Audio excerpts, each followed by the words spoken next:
Hello friends, welcome back to my YouTube channel.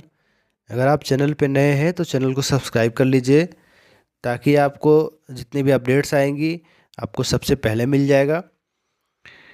तो बहुत सारे ऐसे राज्य सरकार के कर्मचारी हैं जिन राज्यों में अभी एनपीएस बहाल किया गया है, उनके कर्मचारी अभी एनपीएस को ही पूरी अच्छे तरीके से नहीं समझ पाए।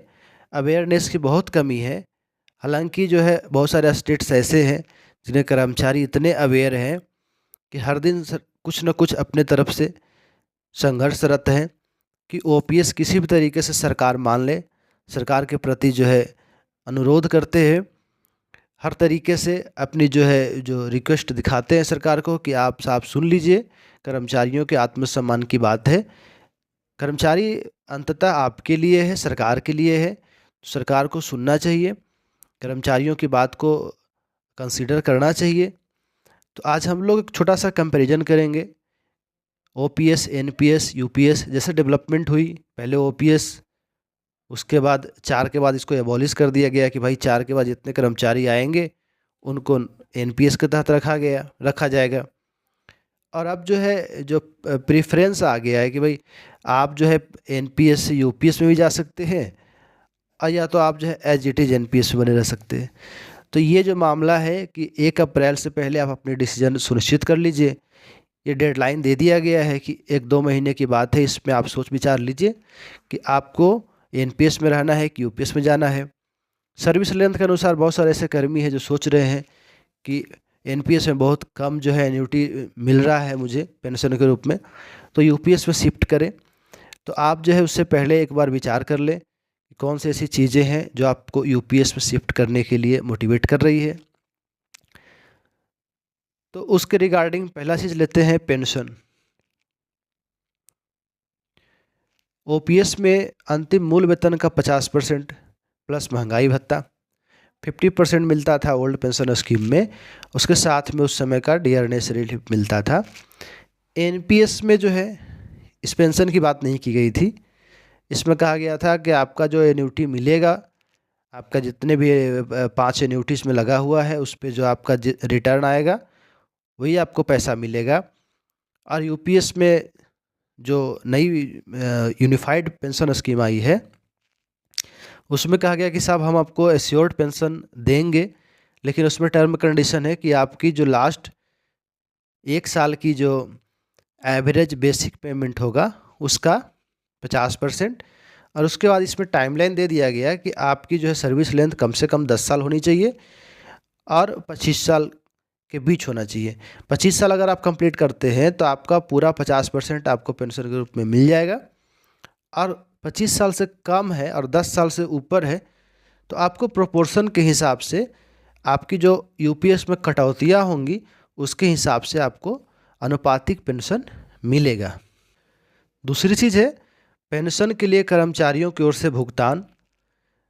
ओपीएस में आपको कोई कंट्रीब्यूशन नहीं था कर्मचारियों का, एनपीएस में कंट्रीब्यूटरी बना दिया गया।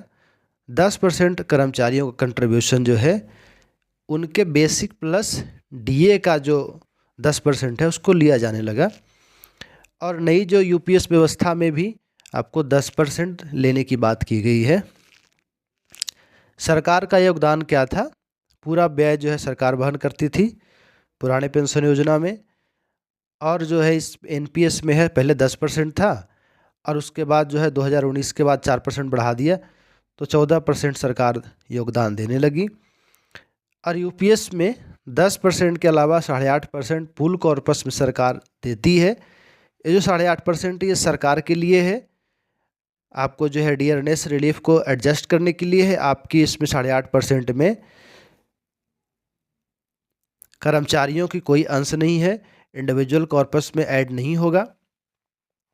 इंडिविजुअल कॉर्पस में आपको 10% ही ऐड होगा। तो सरकार 10%, कर्मचारी 10% और सरकार 10%, 8.5% का एक्स्ट्रा जो है पूल कॉर्पस में आपको सरकार योगदान करेगी। ग्रेचुटी की बात की गई थी तो ग्रेचुटी तीनों में मिलता है। पहले 20 लाख था, अभी बढ़ा करके 25 लाख कर दिया गया है।